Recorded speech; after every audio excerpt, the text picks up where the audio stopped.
I can do it with one arm, you know, what are you capable of doing with two?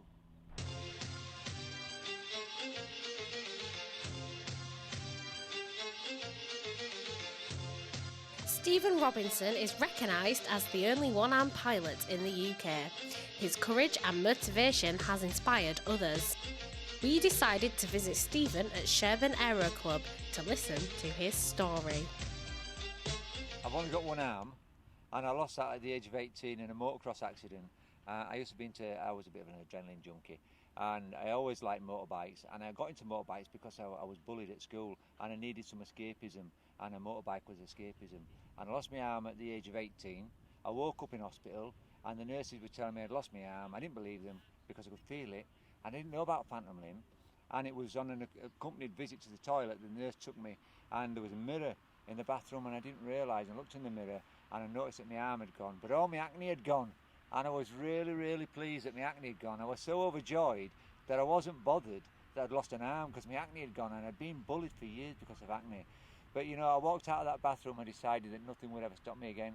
You know, because the bullies had stopped me, the acne had stopped me, being shy had stopped me, everything had stopped me, and I decided I wasn't going to let it stop me ever again.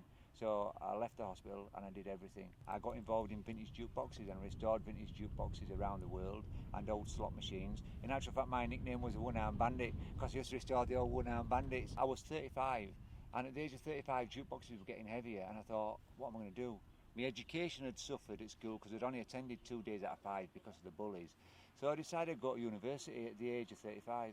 So I went to Leeds Metropolitan University, and I graduated at the age of 40 with a first class honours degree in computer science. And for my final year dissertation or project, I had to create something. And I thought, well, what do I know about? Well, I knew about jukeboxes. So I created a digital MP3 video, all singing, all dancing digital jukebox. But that jukebox was so popular, everybody wanted it, including a company in the northeast of England. And they stole one of my jukeboxes. I bought one, and they stole the copyright, and they copied it, and they flooded the market with my jukeboxes, and they sold, we estimate, around about £6 million worth of jukeboxes. So that's the amount of money I lost. So I was suicidal. I was so upset that I'd lost all this big profit and this brilliant idea that I decided to sue for copyright infringement, and I started litigation against them. But litigation took 6 years, and every day for 6 years I had death threats, and there were thugs that used to try and kick my door in on a weekly basis just to get me to make me drop this court case. But I didn't, because I wasn't going to be bullied ever again, and nothing would stop me. So I continued, but at the end of the 6 years, I won the court case, by the way, but it'd taken everything out of me. I'd lost a relationship, I'd lost all my wealth, I'd lost all my family almost, I'd lost everything. And I was at the end, I just had enough, and I was on the brink of self-destruction, and I saw a flying scholarship. It was called Flying Scholarship for Disabled People, and I thought, I'm going to apply for that. So I did, and I was awarded it, and I started with 12 hours flying down at Kemble Aerodrome under the instruction of a guy called John Griffin. But the prosthetic arm I had kept falling off. It was an NHS prosthetic arm, and it was very good, but it just wasn't suitable for the job.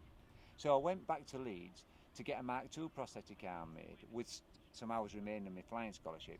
But when Mark II prosthetic arm was eventually made, that didn't work either. But I felt so bad-mannered going back to the NHS and saying, sorry, these NHS arms don't work, that I decided to do the best thing I could, and that was build my own. So I built my own prosthetic arm that now does work, and that was passed by a flight examiner about 4 or 5 weeks ago, and now I'm cleared to fly solo with my prosthetic arm. So I had to make this, I had to design it. Basically I wear it like a waistcoat. So put the waistcoat on, flick that round, it's just like a waistcoat, and it's a bit tight and a good fit, but it works. So now I've got to strap myself in, because I don't want this to drop off mid-flight, because that would be bad news. It has happened before, but not with this one. So that's it. Now I'm fastened in, so that's the bodgy jacket, which is basically fastened. So now this is my prosthetic arm. Now it's quite heavy. Can you see this sort of like circular part? This is like a boss. And then this thing here is just going to slide when I get myself all lined up. Right. That is going to slide on there. So that's it started. I lift this. Can you see all that? What I'm doing is I'm just going to position that into place and push that locking pin in there, and that's locked in position now. There we are. Yep. So I'm in at that. I'm going to unlock this, so now it extends. I pull that retaining ring off, and this opens like a clamshell. That clamshell goes over that throttle knob there, and the retaining ring, once I'm in position, yep, there we are, just pushes on. Now that's locked. That's the same there, so you see what's happening? So basically, all this does is it allows me to push and pull the throttle just by twisting my body. Before we go anywhere, we have to do all these checks, and these checks are all external checks, preliminary, and they're all preliminary and external. So we check all the condition, we do some things inside, we check the brakes are on, we check this, we check that, and then we've got more checks down here that are checking the wings. So we have a walk around the aircraft and we check that everything looks okay and there's no damage, and then basically we take off. It feels surreal because you feel like it's an out-of-body experience. You're watching yourself flying this aircraft because you're just doing things mechanically, you know, go to the left, go to the right, nose down, nose up, more power, left rudder, right rudder, and you're just doing all these things that you're being taught. Then it's radio, you've got to press your button and speak on the radio. You just put into action what you've been taught, but it's a wonderful experience. When you've got a nice clear day and you can see the landscape below you, it's absolutely beautiful. Although Stephen is still training for his pilot's licence, he continues to inspire others through motivational speaking. I go everywhere and anywhere where people want me. So if somebody rings and says, can I come and do a talk, and it's for a big organisation and they need their staff motivating, and obviously they think, who can we get to motivate us? They call me the one-arm pilot, because if I can fly an aircraft with one arm, and I've had all these obstacles, I'm not only flying with one arm, I'm flying with a prosthetic arm I had to make myself. You wouldn't believe the journey it took just to make that prosthetic arm. Now a lot of people give up after one obstacle, but I don't. I'll keep going until I get what I want, and that's a message that I'm putting across to these people that need a motivational speaker. You know, never give in and never give up. Life's a fight, you just got to fight forever until you get what you want. So you're doing your flying, you're still going with that. What else sort of have you got up your sleeve, or what? Up this sleeve?